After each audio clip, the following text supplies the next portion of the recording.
साथ साथ बीमारियां भी बढ़ने लगती हैं, तो इनसे बचने के लिए क्या किया जा सकता है? अगर आप लोग अब से अपनी हेल्थ का ध्यान रखेंगे तो जब आप लोग 50 एंड प्लस हो गए तो आप अपने आप चेंज देखोगे। तो मोस्ट इम्पॉर्टेंट है जो हेल्थ है वो 20s से स्टार्ट होती है, ना कि हेल्थ 50s से। ये नहीं कि आप 50 साल के हो गए और फिर आप सोच रहे हैं कि अब मैं ऐसी क्या चीज़ें करूं, अपना न्यूट्रिशन बेटर करूं या एक्सरसाइज करूं या स्ट्रेस कम करूं। बट अगर किसी ने यही चीज़ें ध्यान में रखी हैं शुरुआत से, स्पेशली फ्रॉम 30 इयर्स, अगर मैं 20s को भी हटा दूं तो डेफिनेटली फ्रॉम 30 इयर्स, तो आप अपने आप ये देखेंगे कि जब वो सेम जना 50 इयर्स का होगा तो उसकी हेल्थ दूसरों से बेटर होगी। दूसरी चीज़ आई थिंक बहुत इम्पॉर्टेंट है कि सब बर्थडेज और एनिवर्सरीज याद रखते हैं, सब सारे डेज याद रखते हैं, मोबाइल पर रिमाइंडर्स डालते हैं। I think 1 day in a year एक हेल्थ डे रिमाइंडर होना चाहिए।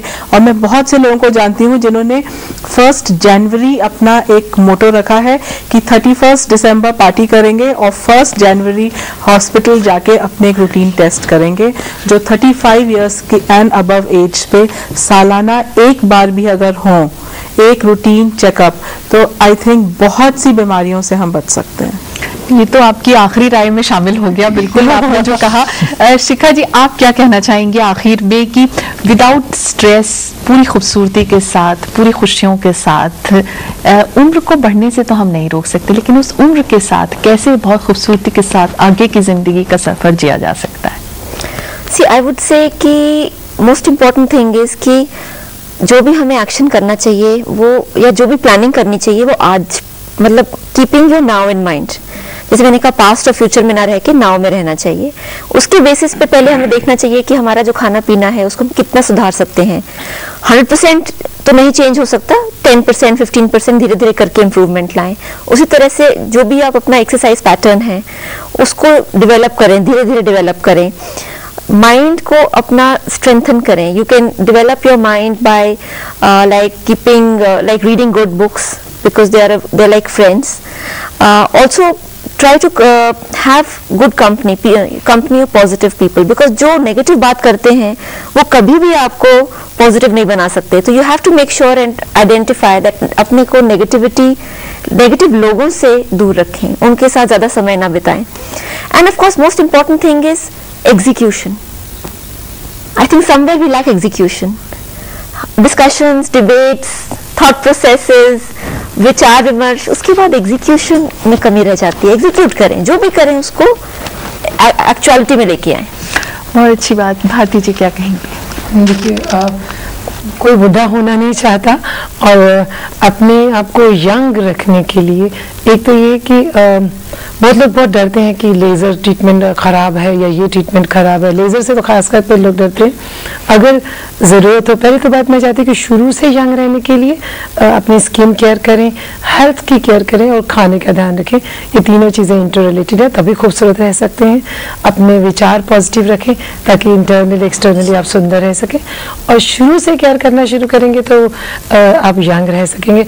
और अगर आप किसी वजह से रिंकल्स आ भी गए तो डोंट वरी, लेजर ट्रीटमेंट्स हैं, other treatments, non surgical treatments हैं जिनसे कि आप अपनी उम्र को कम से कम 10 साल तक कम कर सकते हैं। यंग लुक जो है वो आपको कॉन्फिडेंस देती है। एंड कुछ लोग कलर कॉन्शियस भी होते हैं, कलर कॉन्शियस होते हैं। बिल्कुल ठीक कहा आपने। लोगों को लगता है कि हम अब बूढ़े हो गए हैं, अब हमें ये कलर्स नहीं पहनने चाहिए, वो नहीं पहनने चाहिए। आप बाहर देखिए, बहुत जो ज्यादा एज के लोग हैं वो रेड कलर लगाते हैं। बिल्कुल, रेड, येलो, बड़े ब्राइट कलर्स पहनिए, आपका मन खुश होगा। जब मन खुश होगा आपकी जो अंदर से आप यंग रहेंगे। That's also very important. और डरिए नहीं, अगर ट्रीटमेंट कराना हो तो करा लीजिए, बट शुरू से केयर करें तो ट्रीटमेंट की जरूरत ही नहीं होगी। मलिक साहब? मैं तो यही कहूंगा भाई, अपने आप को खुश रखो और पॉजिटिव सोचो। क्या नहीं है वो मत देखो, क्या है तुम्हारे पास उसको देखो, तो शायद ज्यादा समय तक जवान रह पाओगे। राजेश जी? मैं सिर्फ संक्षेप में यही कहूंगा कि ये कहते हैं मन की बात जहाँ तक है, मन चंगा तो कटौती में गंगा। मन की बहुत बड़ी अहमियत आता है, और तन की सुंदर जरूरी है, मन की सुंदरता बहुत ज्यादा जरूरी है। और हमने चर्चा की कि व्यक्ति को ओल्ड एज में क्या करना चाहिए, लेकिन ये भी इम्पोर्टेंट है, हम सब चर्चा कर रहे हैं हमारा कर्तव्य क्या होना चाहिए उनके प्रति, उनको पूरा सम्मान दें हम, और ये ना सोचें कि अगर सीट मिली है वृद्धा के लिए तो हमें छोड़नी पड़ेगी, ऐसा ना सोचें। हमारा कर्तव्य है उनके प्रति, हम उनके प्रति सम्मान दें और उनको जहां तक उनकी मदद कर सकें, ये हमारा सबका एक दृढ़ निश्चय होना चाहिए कि हम कैसे उनकी हेल्प करें। आई थिंक ये हमारा मोटो भी होना चाहिए, तभी क्योंकि समाज में हमें उनकी जरूरत है और उन्हें हमारी जरूरत है, तभी ये समाज जो है ज्यादा खुशहाल रह सकता है और हमें पूरा श्रद्धा से उनका पूरा और हमेशा उनसे आशीर्वाद हम लेते रहें। कहीं ना कहीं अपने बड़ों का भी जरूर ख्याल रखें। एक महिला के हेल्दी या स्वस्थ होने का मतलब है पूरे परिवार का स्वस्थ होना, लेकिन बहुत सी औरतें इस ओर ध्यान नहीं देती हैं। बेशक आपके रहन सहन और आपकी जागरूकता पर बहुत सी चीजों का दारोमदार होता है। आने वाले समय में आप कितने स्वस्थ तरीके से जीवन जिएंगे और बढ़ती उम्र की चिंता को दरकिनार कर पूरी उमंग और खुशियों के साथ आगे बढ़ने का नाम ही जिंदगी है। वैसे भी जिंदगी को पूरी खुशियों के साथ जीना ही अक्लमंदी है। वो किसी ने क्या खूब कहा है कि फूलों की तरह खुलकर महकना सीखो, तारों की तरह रोज चमकना सीखो, हर सुबह ये पैगाम हमें देती है, पक्षी की तरह खुलकर चहकना सीखो। ऐसी ही जिंदगी हो।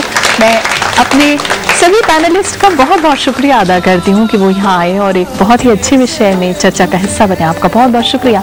ऑडियंस का भी शुक्रिया कि आपने बहुत अच्छे सवालों का दौर जारी रखा।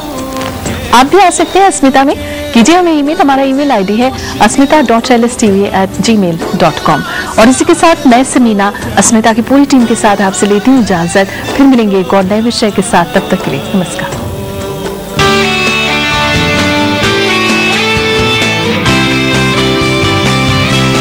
वक्त बदल रहा है, बीता वक्त कुछ और था, आज का वक्त कुछ और है। हम लोगों ने पैराट्रूपिंग की है, माउंटेनियरिंग की है, हम लोग शूटिंग करते हैं।